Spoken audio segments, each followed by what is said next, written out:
Hey, Paul here again, and in this video we're going to talk about a day in the life of an estate planning attorney. So I'm Paul Rabelais, I'm an estate planning attorney, and a little bit different video but important, and I'm doing this video for two reasons, or for two groups of people. The first group of people I'm doing this video for is those consumers out there. Maybe you've worked with an attorney in the past, maybe you've never worked with any attorney ever in your life, and you wonder what it would like to work with one and what kinds of things might be discussed. And then I'm doing this video also because I've had a few attorneys comment to these videos and say something like, I'm a new estate planning attorney, these videos are helpful, or I'd like to be an estate planning attorney, can you give me some more information that might be helpful? So I felt like this kind of day in the life would be really helpful, and so the day we're going to talk about is yesterday. And it was a really busy day. I wouldn't say it was a typical day because I handled so many different matters in one day, but the kinds of issues I handled were typical. So I'm going to take you through my day and just talk about the different issues that I needed to address. And it started at 9:15 a.m. I got on a conference call that had been scheduled. I had talked to a gentleman maybe 2, 3, 4 times already this week, and it was time to kind of go over details and get started. And what happened was another gentleman wrote a will, and he died, let's say 6 or 7 years ago. And in his will, he named an executor and he named an alternate executor. And in his will, he left the bulk of his estate to, let's call it, a testamentary trust. And in that will and in that testamentary trust, the terms of which were in his will, he named a trustee of that trust and an alternate trustee of that trust. And just so happened, the executor and the first executor and the first trustee were the same people, and the alternate executor and the alternate trustee of the trust were the same people. And it just so happens that those people are now dead. And the estate is not completely settled yet. Even though he died 6 years ago, there is an estate account with funds in it. And a significant portion of the estate has been transferred to a couple of different trust accounts. But there's nobody who can transact any of that. So all those accounts really are frozen now because the executors and the trustees have died. So what we're going to do is we've got to go through some kind of bureaucracy and some red tape, and we've got to, not exactly sure yet because I don't have all of the court pleadings yet, but we're likely going to have to kind of reopen the succession, get a judge involved, appoint a new what's called dative executor, and then another set of pleadings to have a new trustee appointed by a judge since both trustees have died. And so we've got to go through all that. And so the end result will be there will be a new executor, and that executor will then have the authority to gain access to the estate funds to move those into a permanent trust account. And then that new trustee will be able to continue the operations of the trust as the new court appointed trustee. So that was my 9:15. It was a conference call. Maybe 1/4 of the stuff that I do is for people who live in my state, but maybe not necessarily within a close driving range. So we have a lot of people all over my state of Louisiana. A lot of that is through phone conference calls. All right, so that was my 9:15. Next was the 10 o'clock. It was just a phenomenal couple. They found me because, she said a year ago she bought my book on Amazon, and then she said she stumbled across my videos and watched, she said all of them. I doubt it because there's 380. And then, by the way, she said she was talking to her sister-in-law, and her sister-in-law had just finished using my services to get the sister-in-law's family's estate legal affairs in order. So that prompted them to call. They had never done any kind of estate legal documents or any kind of estate legal work in the past. Great couple, 2 great kids, hadn't met the kids, but 2 kind of young adult kids starting their careers. They're all savers. The parents happen to do all their investing through Schwab. The kids already are doing their own investing through Schwab. I kind of made the comment that, you know, folks, I've been doing this stuff for 30 years and I've never run across a normal family, and I think I just found one. So just no unusual or difficult circumstances at all. They just wanted everything to be simple for them, for their kids. So we are starting the process of implementing a program so that, for example, if one or both of, you know, this husband and wife, if they ever become incapacitated at some point during the rest of their lifetime, they just made it real easy, or they're in the process of making it real easy for their spouse first, and if not their spouse, their kids, to be able to do stuff for them while they're alive but incapacitated. And they'll have it set up so that when when the first married person dies, the surviving spouse isn't going to have to do anything. Things will just stay in place in their living trust. That's what they wanted. And then after both of them pass away, kind of literally the next day, those Schwab accounts won't be frozen. Almost the next day, the children will be able to go to Schwab and move the money from the parents' Schwab trust account into the children's, you know, individual accounts. All that, you know, really will work seamlessly because they're putting these things in order. So really kind of felt like I got a new set of friends there. They're just maybe a year or two younger than me. And so we just hit it off, and I look forward to helping them. So that was the 10 o'clock meeting. Next was the 11:30 meeting. And I was fortunate to help a couple back in the 90s. Husband and wife set things up, and then the husband died about 10 years ago. And like the wife told me, the wife is phenomenal. She's very smart. She's very nice, very intelligent. She said, you know, Paul, I lost a lot of family members all at once, and it's taken me 10 years to get my head on straight, but now I got my head on straight, and she sure does. She's sharp. So now she wants to make sure all this gets figured out. It's easy when she passes away. So lots of discussions about how his probate estate was handled, how, you know, what's in her estate. We talked about this Louisiana form of ownership called usufruct. We talked about the step up in basis that occurred when her husband died. We talked about what assets will get a step up in basis when she dies. We talked about the estate tax ramifications when she dies. We talked about the consequences of some charitable bequests that are being made. We talked about how her beneficiary designations on all of her IRAs should be handled, because she does have some charitable interests and want to make sure that not only is estate tax avoided, but income tax avoided. In fact, that's kind of her number one driving theme, is avoiding taxes as much as she can. We talked a little bit about out-of-state real estate that she owns. And so there was a whole lot of issues that we discussed. And so that was one where at the end of the meeting, I don't very often do this, once in the blue moon, because I like to, you know, keep things moving along. But at the end of that meeting, I was like, you know what? Wow, we talked about so much stuff. I said, you know, my preference is to take this one kind of slow. Let's not try to solve any problems today. Let me go back, put all of our joint thoughts in an organized, call it memo or email, run that by you to make sure that as of right now, you know, we're on the same page as exactly what you want to do, and some of the how we're going to accomplish some of those objectives. And let's make sure we've got our base level, we're right in sync before we make those, you know, next level or final decisions as to, you know, all the aspects of her estate planning program. So we are going to take that one slow, and you know, she scheduled a time to come back, I think in 3 or 4 weeks, and I'm going to work on something today to kind of organize my thoughts and run that by her and make sure everything's moving perfectly.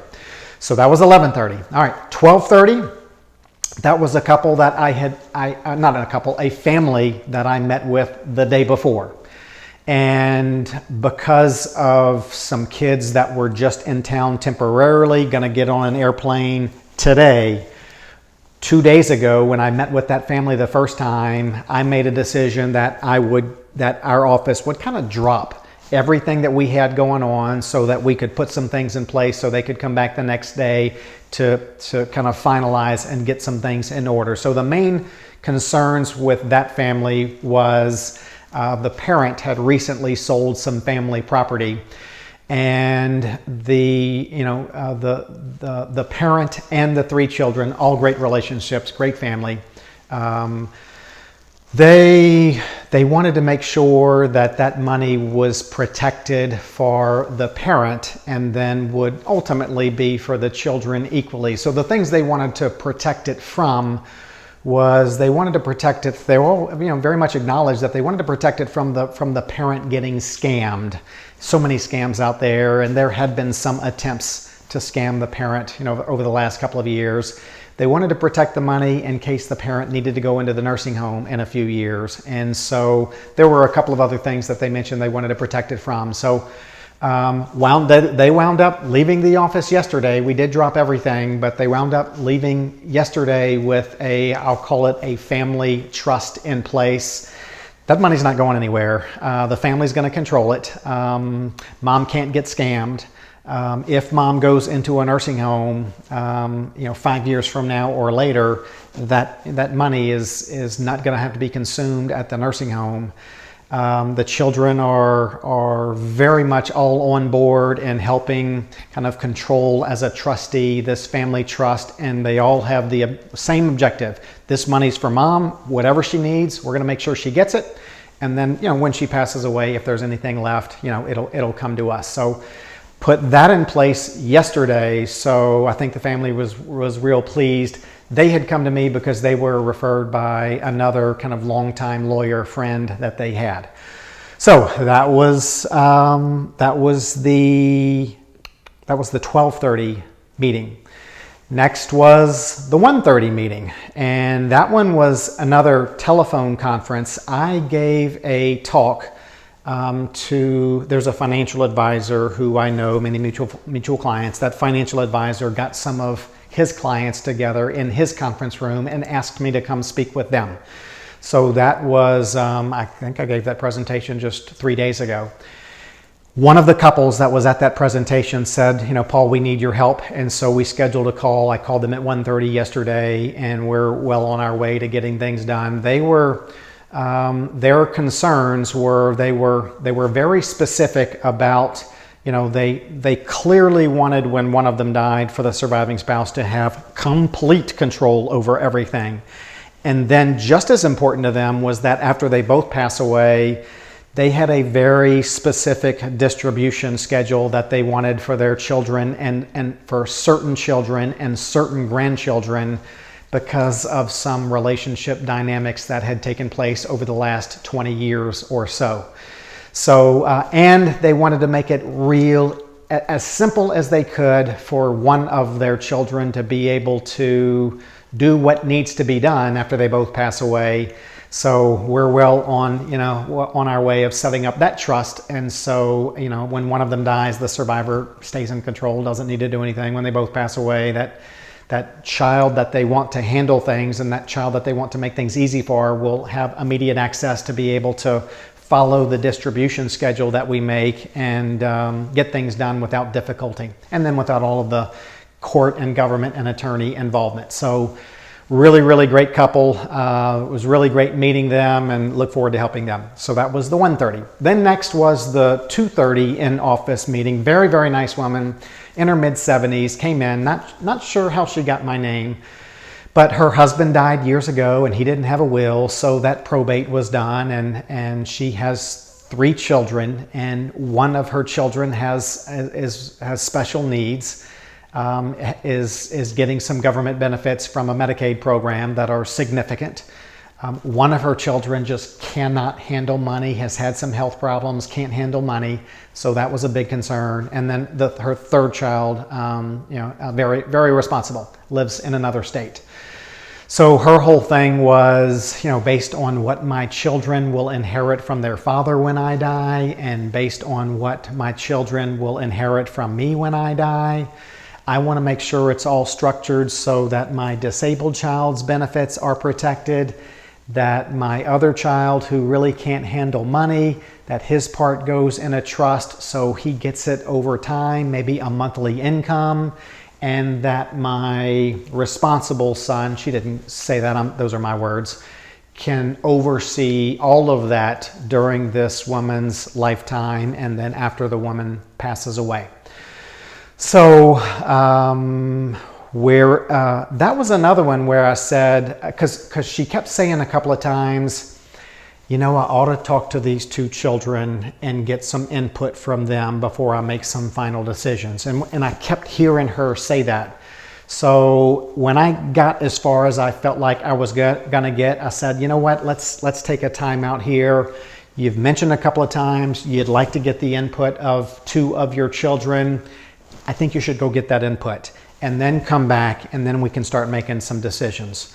So that's where that one was left. So that all finished up. Geez, about 4 o'clock. I mean, when I tell you I went 9:15 to 4 o'clock, back to back to back to back to back to back, whatever, 6 straight meetings, no break. As one was walking out, the other was walking in, no lunch, no nothing.